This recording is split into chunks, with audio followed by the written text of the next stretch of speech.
FNCS Division 5 is typically seen as the easiest division due to it being the lowest ELO division and also because you don't have to qualify to make it into it.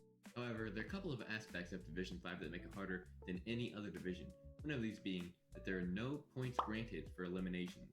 Now, different divisions give different amount of points per elimination. Division 1 gives 3 points per kill, Division 2, 3, and 4 give 1 point per kill, and like I said, Division 5 gives you 0 points per kill. Doesn't matter how many kills you get no points at all. Now why this is a problem is pretty simple.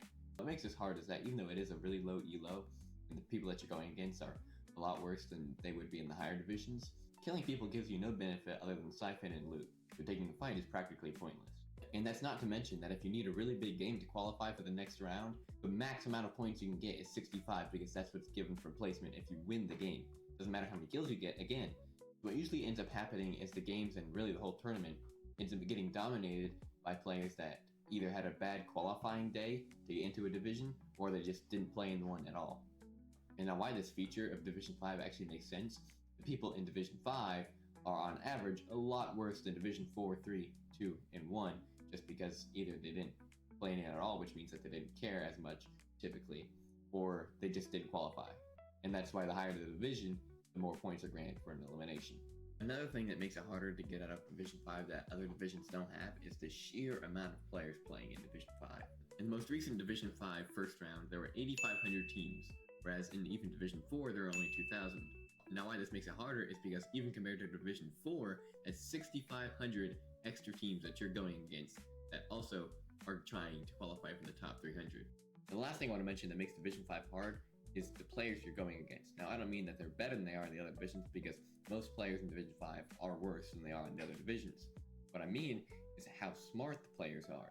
Now, what I'm trying to say is that the players in Division 5 are not as smart when it comes to game sense, rotations, and fighting as the players in the other divisions.